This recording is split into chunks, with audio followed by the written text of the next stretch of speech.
This podcast is brought to you by Datonics. There are nearly 100 data providers in your DSP, but only Datonics can enable marketers to target audiences in cookieless environments with scale and accuracy. Discover how to reach inventory that your competitors are missing. Learn more about our game-changing technology at datonics.com/cookieless. That's datonics.com/cookieless.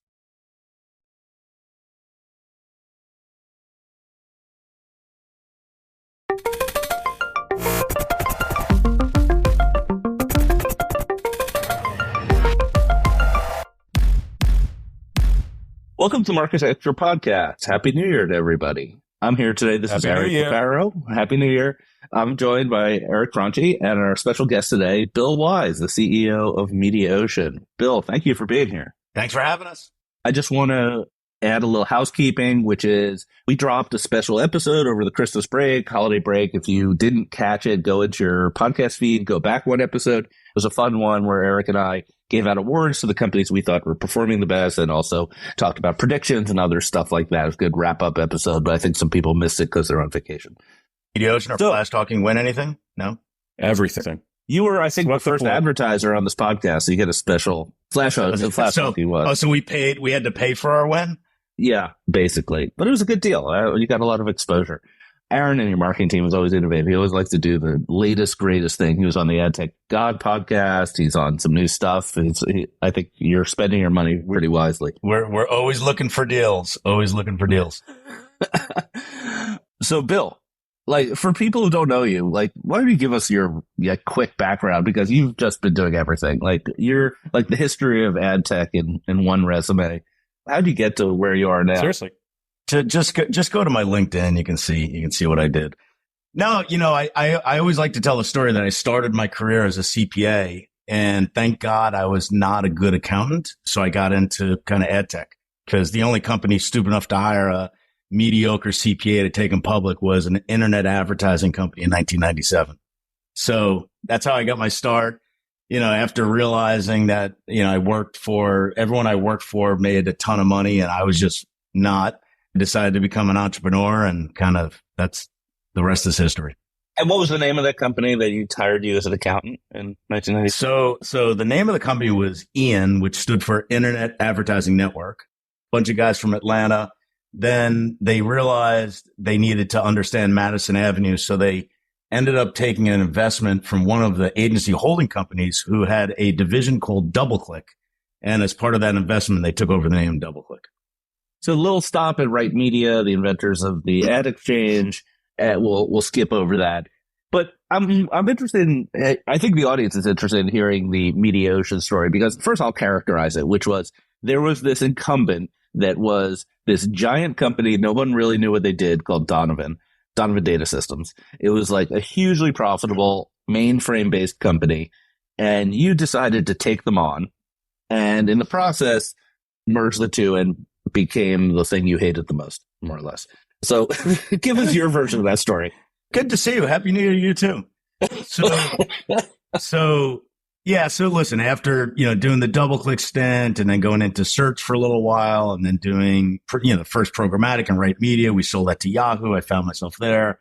I think people always thought I was crazy, but when I ended up taking over a software company that processed print and TV buys, I think people really thought I had lost it. And, and then I would call, my tech friends like you, Ari, and say, hey, my competitor is sitting on a mainframe. Half their screens are still green screens, and, people would be like, oh, you must be killing it. And I'm like, I can't get anyone to buy. Right. And that was when I was competing against Donovan. But, I was lucky in that Donovan didn't really invest in kind of the digital business and the digital platform. So we attacked that. And then listen, people hate monopolies. So, eventually you get a couple holding companies to switch over from Donovan onto MediaBank. And then I realized that kind of the ad infrastructure business really wasn't worth it unless you own the whole thing. And you really couldn't transform an industry from, kind of linear, to kind of programmatic and digital, unless you owned all the workflow.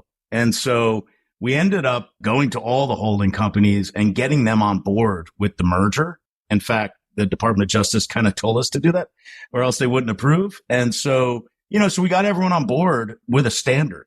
And I think if you look at it today, the difference between the buy side and the sell side is, at least on the buy side, from an infrastructure perspective, and we're talking about plumbing and electricity for the most part here, it's a little bit of a commodity. Standards are good, right? On the sell side, it's a mess, right? There's homegrown systems. There's legacy systems. There's linear systems. There's SSPs and digital systems, right? And there's not a standard, and it shows, right? And so I think, so we've created a standard there. And then the question is, commodities aren't great for shareholders. The stability is great. The question is, what do you do with that commodity? And so over the last few years, we've decided to kind of go from kind of back of the house to front of the house and start getting into the ad tech business, first with the acquisition of 4C, then Flash Talking, and a bunch of other, smaller tuck-in acquisitions along the way. So we're excited about the future. We're excited about, what we provide to the ecosystem. And we're excited about continuing to be neutral, right? Just focusing on the buy side, but really in a neutral way. So what is Mediaocean nowadays? What's the elevator pitch? Well, so Mediaocean really, what we decided was kind of to move to kind of a 2 business unit structure. So we have our ad infrastructure business, which is legacy Mediaocean, our ad tech business, which is now under the Flash Talking brand. So even 4C is now social ads by Flash Talking. And so we continue to just focus on marketers, their agencies, and the buy side overall. Back in the day, you used to joke that you only had like 5 customers, but they were all really, really big. Is that still the case? Or is the new Mediaocean a lot of agencies? So when we sold the company to Vista Equity Partners in 2015, the 6 holding companies were 91% of our revenue. So we really did have 6 customers that mattered. Today, those same contracts are less than 40% of the company.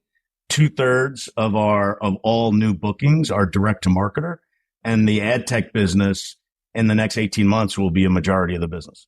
So we've really transformed over the last few years. What's been the source of that transformation besides like amazing leadership?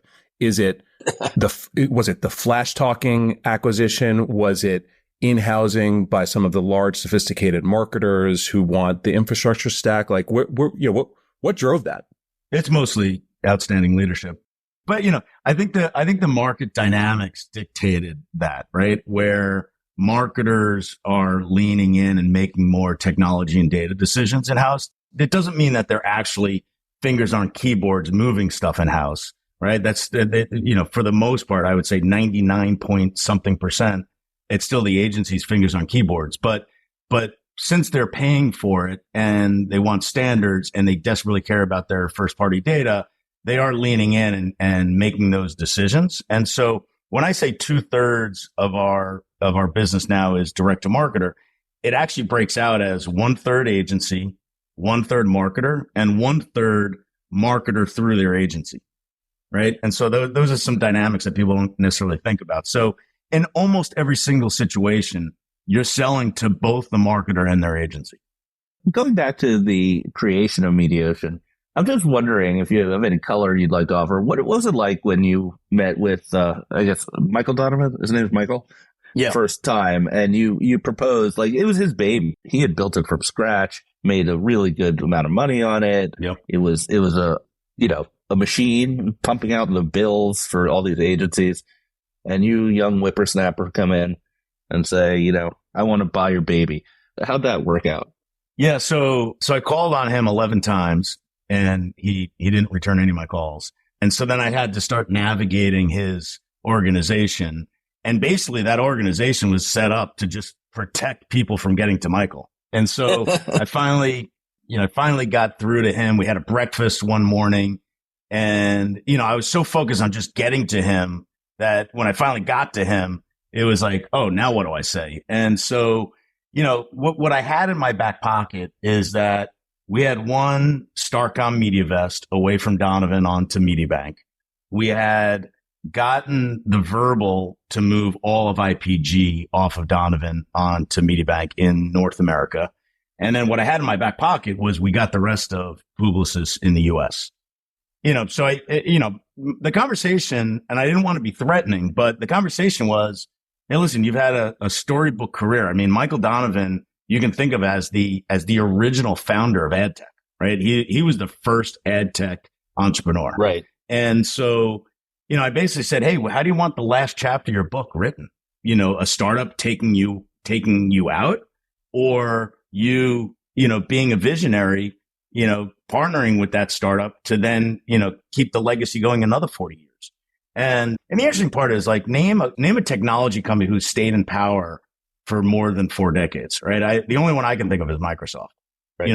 because it requires you to continually evolve or die. And so, Michael, then turned to me and said, hey, listen, I never expected to run this thing for 40 years.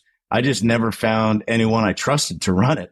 And, his probably only lapse of judgment was trusting me, but he did. And listen, I joked, I had, I had a dartboard with Michael's face on it. When, the problem is when your name is your company name, it's like, it's easy to hate the person when you hate the company, right?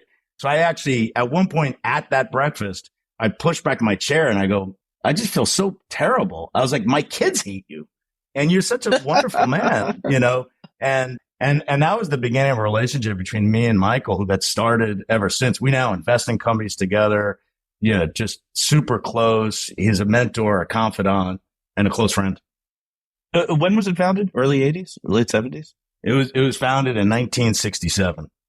1967. Okay, you kept saying 40 years, but actually it's like now on 60. No, so it was 43 years. It was 43 years. It was 40 years, a little over 40 years when I started talking to Michael, and that was like over 15 years ago.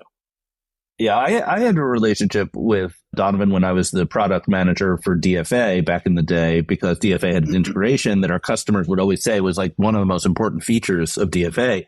And 2 things came out of that. One was no one at DoubleClick knew how it worked. Like, literally, there was no institutional knowledge of how this integration worked. It just worked. If it had broken, we would have had to, call some people who had retired 20 years ago to figure it out. There was just no documentation.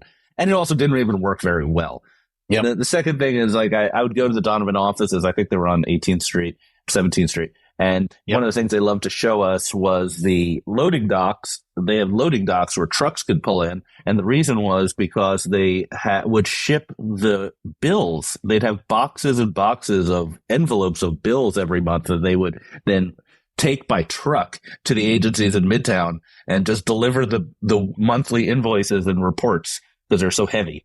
So when we got the approval from the Department of Justice that we can merge, I went around the office and Michael says, oh, let me show you the basement. So we go to the basement. There were these ungodly printers, it would take up like an entire room, right? These printers. And I was like, dear Lord, what is this for? And he goes, well, that's where we print all the checks. And I go, print all the checks. I go, this is unbelievable. And then he turns to me and he goes, we get $1.25 per check. That's a $4 million business for us right there. And I go, print checks we do. Print checks we do. Oh, my God. And by the way, we continued to print checks for many, many years after that. It was only maybe 5-6 years ago, 7 years ago that we stopped printing checks. And by the way, our EBITDA went down a few $1 million and we stopped printing checks. It sucked. What happened to the printers? They're in a museum somewhere, but they were too big. No one wanted them. It's just collecting dust in some building. I'm really excited that we've established another ad tech trivia question, which is, what is the oldest continually operating ad tech company? I think we have a very clear winner here. So what's the future of Mediaocean? It's been private equity owned? Are you on an IPO path at some point? We're going to see you on Jim Cramer's show hyping up the stock soon? Yeah. That is the path. So we sold to private equity in 2015. We quadrupled our EBITDA over that whole period of about 6 years. We then sold to a grouping of private equity, from Vista to a grouping of private equity, CVC, TA, and Charles Bank in 2021. And, obviously the last, couple of years has been tough just with, rising interest rates. We funded the new equity structure with a ton of debt, which was cheap. In 21, it's no longer cheap. in today's standards. Luckily, we hedged a little bit. And so, just kind of, I think if not for the downturn in the economy, we probably would have been public already. But, I think the nice part is we have the stability of our ad infrastructure business, which continues to grow at the rate of the market and is incredibly profitable. And then we have the growth of our ad tech business, which will continue to add, right? I mean, it's everything from primary ad serving to video to CTV. Creative optimization is a huge part of that business. We're adding, other features, social buying, being able to do dynamic creative in social and walled gardens, as a differentiator. So, the business is quite complex.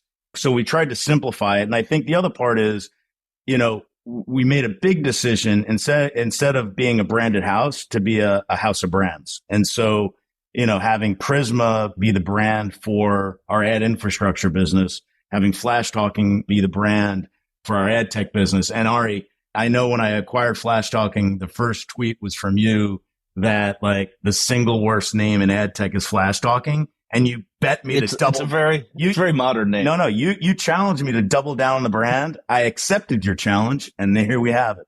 It really is something. I mean, today's kid, it's going to last so long it'll become retro, and kids won't even know what Flash means. It was named Flash Talking, whatever it was, 18 years ago, because it was built on the Flash technology, right? And so when that went away, it was the ongoing discussion within Flash Talking, but. Here's it here. When we did the market study, right, we hired Bain and overpaid to get a bunch of feedback. And the feedback was that it was synonymous with creative optimization. And creative optimization is the low hanging fruit, which is where we land and expand, right? And it's something that we do better than anyone else in the market. And so, it was a strong brand. So we stayed with it. If you're a Marketecture subscriber, you can listen to my in-depth interview with John Nardone about Flash Talking. That's about a year old, but it's very, very in-depth and gets into all the different features of Flash Talking platform.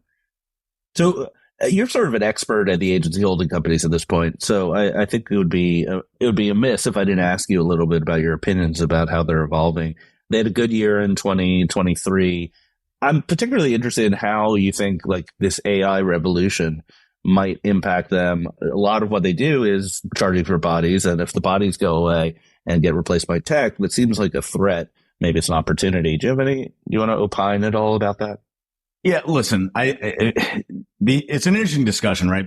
Only because people have been calling for the death of the holding companies or ad agencies for, 3 decades now.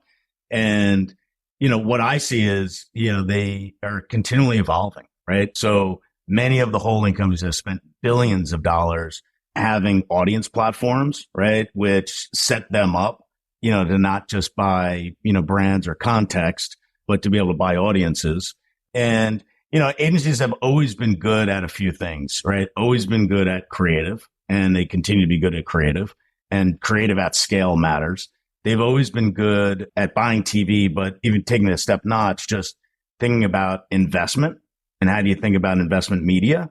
And then they've always been wonderful at production at scale, which again is very tactical, but is necessary, right? So, if you opened up the industry trades, 7 to 10 years ago, it was all about in-housing, the death of the agency because of in-housing, right? And you fast forward, what is in-housing represented? Maybe search, maybe social, right? And the standard there is that in search, there's one vendor that matters, Google. In social, that now in today's market, there's 2 vendors that matter, Meta and TikTok, and maybe programmatic.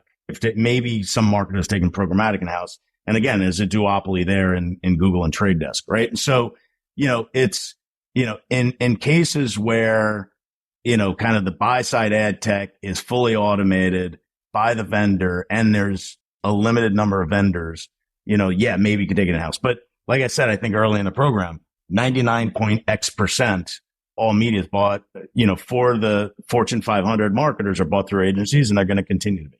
It doesn't mean that marketers aren't leaning, and making those technology and data decisions, maybe even papering the deals in-house, but it's still agencies' fingers on keyboard. So I think I have been more impressed with the holding companies over the last 4 years than I have in the previous, 4 years. And I see the investments they're making, and I think they'll be at the forefront of AI, right? Because there's going to be a couple of companies that rule AI from a tech perspective. Then it's going to be about how to leverage that tech to make your operations more seamless. And, and they're in the people business. And so I actually think AI represents a huge opportunity for the agencies, if done right, to really kind of, have some EBITDA expansion. And then the question is, how do you invest that EBITDA expansion, right? How are you going to invest it back into the business to then build something differentiated? And I go back to data, audiences, and identity. And so I think the agencies that have invested in an audience platform are the ones who are winning business in 2023 and will continue to win business in 2024. I was going to push back on you a couple of minutes ago, respectfully. When you walk through like the three things that agencies do really well, right? So it's like creative, both from a production and optimization standpoint, media buying, particularly on, linear TV, but of all kinds, and then, production in general. And I think those are three of the maybe four areas that AI has the opportunity to just flip on its head. But I think you got there in terms of how you think about agencies, continuing to lead, in that if they do this right, not only will they, be at the forefront of that, they will probably make that a less people intensive process, freeing up EBITDA to go invest in what the next thing is. Yeah, and listen, agencies haven't been the best at investing and or building technology, right? So I think data and audiences and insights is the secret sauce. You can imagine a world where the agencies are significantly smaller in headcount, but potentially the same amount of bookings. Right. Yep. Right. So I want to talk a little bit about you as an investor, Bill. You're an investor in Marketecture. But one thing in particular is that you seem to have a couple of companies that you really almost incubate as well as invest. The Mediawalla, UB, maybe some others. Is it UB? We had UB on Yobi. Yeah, not UB, Yobi, that we had on Justify Your Existence. How do you have time to do all this? Or is this just like what you do for fun? Yeah. So, what's interesting is I was at a meeting at Procter & Gamble probably 15 years ago. And the single best line in any meeting I've ever been in is one of the people in the meetings was like, so Bill, what you're saying is promiscuity is a strategy. And, and I had to think about it. I'm rarely stumped, but I had to think about it. And I was like, yes, promiscuity is a strategy. And that was my investment strategy for a long time. I invested in a ton of things. I probably personally invested in, 40 to 50 companies, mostly in and around our space. And then I realized in that business, number one, when you invest in private startups, there's not a lot of liquidity for many, many years. A 300 hitter makes a Hall of Fame, and it's kind of depressing, to like root for so if you invest in 40 companies, if four make it, you're successful, right? If there's 4 home runs, you're 4 home runs and 2 singles. That's a successful investment strategy. That sucks. And the other part is, when you're sprinkling out kind of nickels, dimes, quarters, and dollars, to a lot of different companies, I don't have enough time to help them all. So I changed my strategy from promiscuity as a strategy to then saying, hey, let's actually focus in on, 1, 2, at any given time, 1, 2, or 3 companies where I have a material stake, something like 10% or greater, where I have a real vested interest to kind of help the company, to invest my time. And then I think the other part is for many, many years, Mediaocean was kind of one step removed from a lot of the real innovation that's happened across the industry. And so I feel like I have personally kept myself relevant through these investments and my involvement in other companies. And I think that makes me a better leader and CEO of Mediaocean because of it.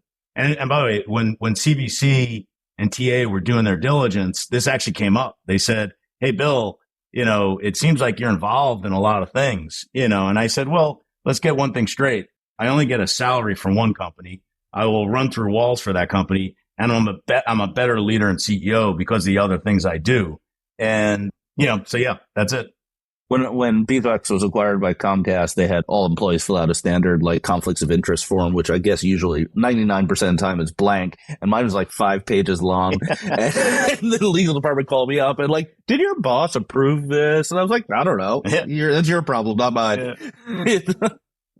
No conflict, no interest. Yeah. My favorite quote on conflict of interest is I was having lunch with Michael Casson many, many years ago. And I said, Michael, how do you deal with all the conflict of interest? And he looks at me and goes, Bill, if there's no conflict, I'm not interested. What's your biggest home run as an angel? I've been lucky with some of these investments, even some of the investments that my favorite investment story was obviously, Jonah and Noah, who founded Moat. At this point, good personal friends, love them to death. And so, when they first started Moat, they didn't really need to take money. So they just took money from a couple of people that, they wanted along the ride. And so I committed a little bit of money because they didn't even want a lot of money. So I committed a little bit of money. And then about a year later, they said, hey, Bill, we never got your check. And I was like, what? No, I gave you my check, and then, life goes on. And then about a year after that, they said, hey, listen, we're about to do a big, Series B or whatever it was. And we went through our records. We actually still don't have your check. And I was like, all right, that's it. I was like, I am walking a check over and I'm going to hand it to Noah, and which I did. And then, as checks go, it just probably stayed on his desk. So the funny part is I invested in Moat. I didn't actually give them the cash for 3 years, but then eventually when they sold to Oracle, I got a 38x return on that check that took me 3 years for them to get. Obviously they never needed my check, but being the guys they are, they honored the verbal commitment I gave them, even though the cash wasn't in the bank. So listen, I've been lucky. I've also done some goose eggs, right? Which is part of the game, Sure.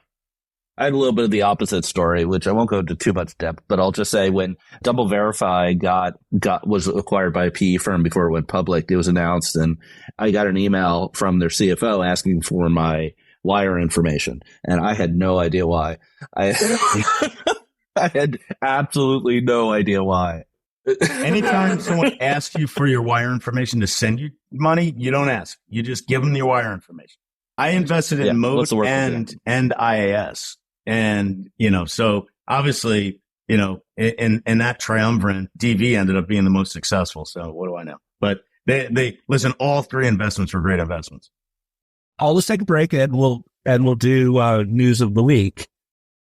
All right, we're back. So after the new year, a bit of a slow news week. Let's talk about what's going on. So as we have spoken about previously, we're now in the era of cookieless Chrome. So as of today, 1% of Chrome users globally will not have cookies being read or written from third-party domains.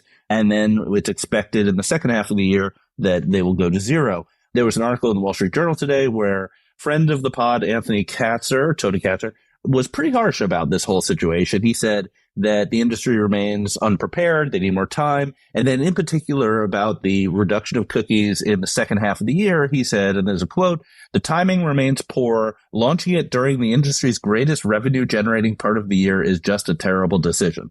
That's pretty harsh words from Tony. What do you guys think? Maybe Bill, you give us your take? Yeah. So a couple of different things. One, the goalposts have been moved back so many times here.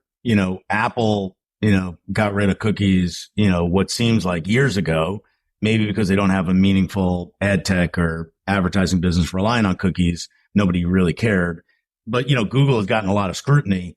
It's also quite interesting, right? When you think about the EU, the CMA, DOJ, FTC, even when you think about GDPR and CCPA, it's all about protecting consumers. But the interesting part is, all of the regulation that's gone into this industry has only made big tech stronger, right? Since the introduction of GDPR, Google, Facebook, and Amazon has increased market share. The 3 largest sellers who represented roughly 60% of every dollar spent now represent over 70, cents of every dollar spent. So, and the same thing goes on with cookies, right? What really hurts is the ecosystem of ad tech players who are trying to compete with Google and Facebook and Amazon are the ones that get hurt the most. And so it's, we've had a lot of interesting discussions with a lot of different people across the globe who are interested in this, right? Government officials, anti-competition, because at the end of the day, we now own the world's largest and only independent ad server. Right. And, whereas, Google, Facebook, and Amazon have gobbled them all up. And so, so this stuff matters. And, I also think, what's going to happen with identity, live ramp, there's a lot of ramifications of this. And I think it all of the trends and all the things, they help the largest players and they hurt the smallest players. And that's exactly opposite what protection wants to do. Yeah, I think that's accurate. And I think the CMA in the UK has sort of established itself as having a veto power over the rollout of this. So the timing is going to be pretty tight. They have 6 months to test. And then, as anyone who's ever been in product management and ad tech knows, the second half of the year is really like 2 months. It's really, July and August when you could actually put out new products. And then suddenly the rest of your organization starts saying, whoa, wait, hold up. We got Q4 coming. We can't change anything. So it'll be very interesting to watch how this plays out over the second half of the year. Yeah, I mean, I think Bill made good points where it's, how many times does the goalposts need to be pushed back, right, before it's enough already? So while I think Tony has a good point of, why test in Jan and then roll out in second half, like why not invert that? It sort of is what it is because there's been so many delays and the industries had years to prepare for this. So I think that's on the one hand. I mean, on the other hand, sort of like entrenched ecosystem players aside, as a VC firm, we've been investing for this moment for years between companies that are focused on identity, companies that are focused on things that aren't relying on cookies, CTV, all of this, sort of like reimagined infrastructure. So, while I think it's, going to be pain for some, I think it creates real opportunity for others. And that's the thing that, we're focused on right now. Yeah. By the way, we didn't get into Yobi. Which is a huge investment of mine and Eric's as well, where we're excited actually about this time, right? It's a huge opportunity for companies like Yobi. Yeah. It's a weird time to be excited, but, again, you sort of need to have that vantage point as a contrarian investor. Yeah, the best thing about Yobi is that if you talk about it, you can use the phrase vector database, which makes you seem much more intelligent and on top of things, whether you understand what that is yes. or not. So this is directly related to your business, Bill. So there's a report in Ad Exchanger that Amazon has been pushing flash talking as part of the seismic shutdown. Do you have a formal relationship with them, or are they just like pushing you because they don't want people to go to Google, or do you guys actually have some relationship? Just combining the two conversations, one other thought on cookies. When Flash Talking created, the first cookieless ad server, and we went from 0 to 90 clients when Google first announced that they were getting rid of cookies. Since then, which is about a year and a half ago, we now have like 89 clients. And so, everyone rushed, to sign up for the cookieless ad server. And then nobody moved after that. So it'll be interesting to see now that this is back on the table. It'd be interesting to see what happens there. I would bet you get another 90. Yep. Yeah, I think so. So talking about that. So yeah, Seismic is shutting its doors. Listen, I said before, we're the only, independent ad server at scale across primary ad serving, video, CTV and dynamic creative. And so it only makes sense for Amazon to do their homework and figure out who they're going to recommend a smooth transition to. We all know Google doesn't really provide, many services, although obviously is the obvious, answer to people. I think Amazon did their homework and realized, that we will go above and beyond to service their clients the way Seismic has for the last, 10, 15, 20 years. So we entered into a formal partnership with them to make it super easy for people to, click a button and be moved onto our ad server within 90 days with most of the data, if not all of the data being transferred over, all the contract terms, everything, push of a button, you're in. So we've made it really, really easy. And we're hoping that the people who have loved the Seismic service are going to love the Flash Talking service even more. We've hired a slew of their people. and so we're trying to make this as seamless as possible for the clients. You should see if you could get them to sell you the eyeblaster.com domain, and then you could finally get rid of flash talking. We're sticking with flash talking. Yeah. The other Amazon news. So this was announced previously, but over the holiday season, they sent out emails to all their customers that Amazon is putting ads in Prime Video. So this is a paid service that now will have ads as well. And then Bank of America, this is also in the Wall Street Journal daily email, estimates that Amazon could make up to $4.8 billion on this move, $3 billion from new ads and $1.8 billion from Prime subscribers upgrading to the ad-free tier. So I think the interesting thing about this story, forget of the $4.8 billion, I don't know about that, but like the interesting thing about this story is they almost are in an advantageous position by having ads already and then pushing it up market, as opposed to Netflix, which has to convince people who are used to not having ads that maybe they want to have ads to save money. Yep. So I think it's a kind of an interesting dynamic to see how this plays out. But I'd also think that Amazon Prime is not a must-have streaming service unless you're really into the NFL or a couple other franchises. Yeah, listen, I think sight, sound, and motion advertising continues to be the most effective advertising that brand marketers want to get their hands on. And as, consumer habits have shifted off of, broadcast onto streaming, they've been waiting for this, right? Companies like Unilever, Procter & Gamble, General Motors, movie studios, et cetera, right? They have this down to a science. And so I think it's an opportunity for our clients and for the ecosystem at large, right? Advertisers, their agencies, including ad tech players, right? Because there's a level of connectivity, that doesn't exist in broadcast. And so, that being said, the 4.8 billion is crazy talk, and we've seen how difficult Netflix has had in terms of this shift, right? It's not an easy shift. And, the guaranteed revenue of subscription, it requires an incredible amount of investment to recreate those dollars ad supported, right? A lot of people, a lot of salespeople, a lot of account people, a lot of these dollars are committed annually. So if you miss the, the point in time, during the upfronts, you got to kind of wait, right? People want those national dollars. They don't want to be sitting in local and spot dollars, right? So, so I think this stuff, I think Netflix, Prime, all of it, I think it's all going to look and feel like broadcast television plus, but I think it's going to take years to materialize.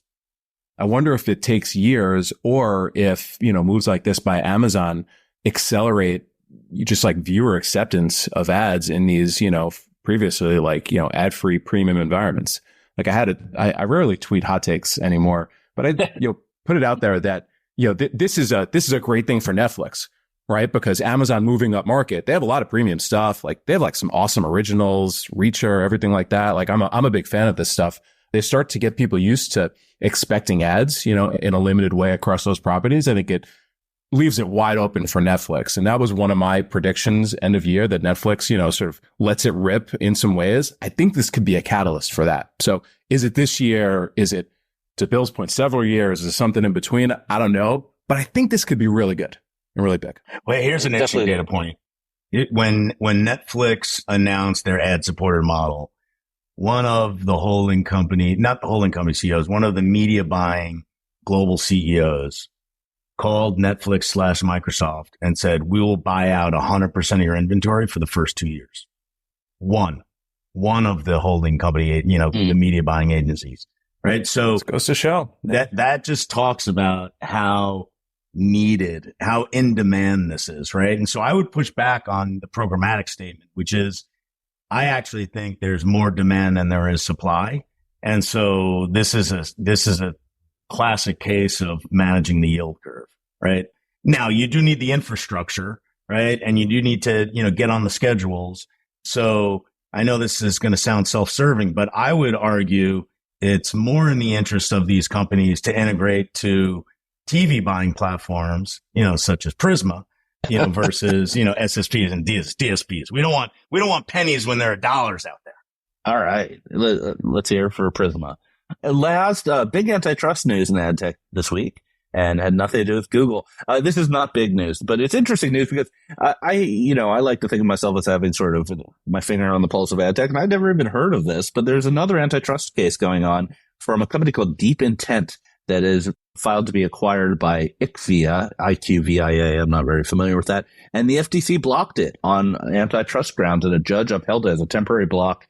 And the quote from this article on investing.com is, the FTC intervened to block IQVIA and Deep Intent's proposed merger so as to prevent increased concentration in healthcare programmatic advertising. Healthcare programmatic advertising is too concentrated. I'm just like in awe of this. I've never heard of either of these companies. I didn't know this was going on. Healthcare is one of the nichiest of niche areas of programmatic advertising. I'm just sort of scratching my head as to why this is happening. Having gone through being, blocked by the DOJ, trying to merge Donovan and Mediabank as a 2-to-1 monopoly, I can tell you that they don't. And actually, Ari, you were involved with, what was that like? Oh God, yeah, Bizarre Voice. It was horrible. Bizarre Voice. Yeah. So Bizarre Voice.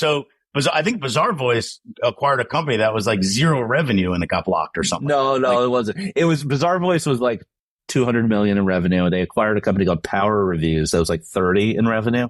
And the thing is, it was too small of a deal to require approval, so it went through. The companies were fully integrated. There was no Power Reviews anymore. It didn't exist. And then the FTC decided to investigate, and lo and behold, they found some really bad documents from before the acquisition. Like, there was actually like a document that had the logo of Power Reviews underneath a mushroom cloud, to give you a sense of how bad they were. And they went to trial. So they went to trial against the government, this company, and they lost on all counts. The result of the judgment was Power Reviews had to be recreated as a new company. All of the employees had to be released from all of their obligations. They had to be funded, so we had to give them a whole chunk of cash so that it was a viable business. They had to get their customers back. And the cherry on top was that every existing Bizarre Voice customer had to get a letter from Bizarre Voice releasing them from their SaaS contracts if they chose to move to Power Reviews, which was just, dear Lord. I'm getting hit by a hammer. And you didn't have to file because it was below the $96 million or whatever the thing. Exactly. Yeah. So, so nowadays on acquisitions like that, when you look, so there's no sense of materiality was what I realized with the DOJ, right? So when we were merging Mediabank and Donovan, all we kept saying was like, hey, Google and Facebook just acquired the largest ad servers. They're consolidated. They're the largest sellers of media. And they're now buying the largest buy-side ad tech and building it. And they have, hundreds of, like thousands of engineers. And, here we are, two little companies just trying to survive in this legacy software business, right?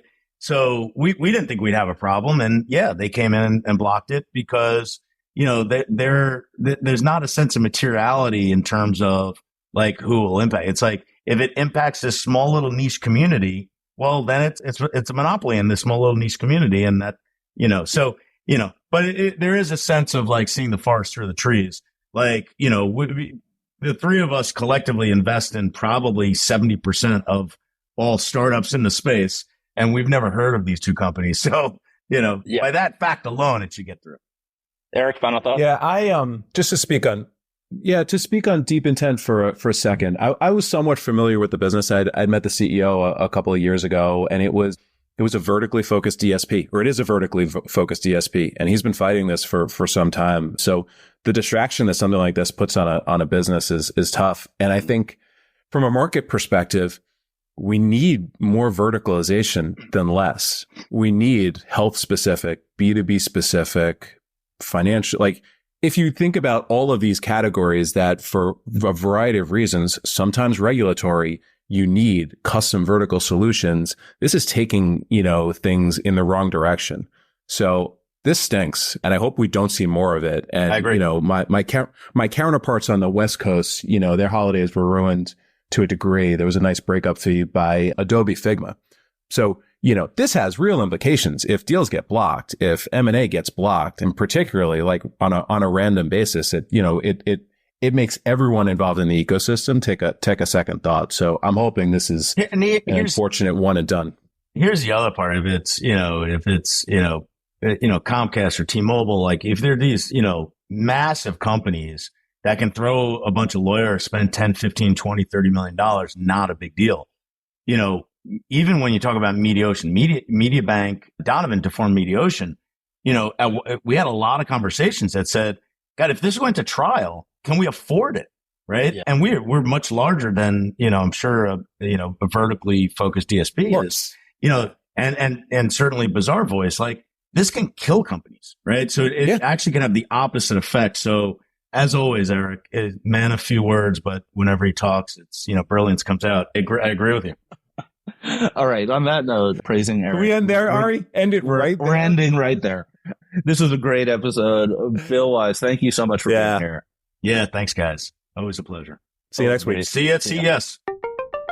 Thank you for subscribing to Marketecture. New interviews are added every week at marketecture.tv and your favorite podcasting app.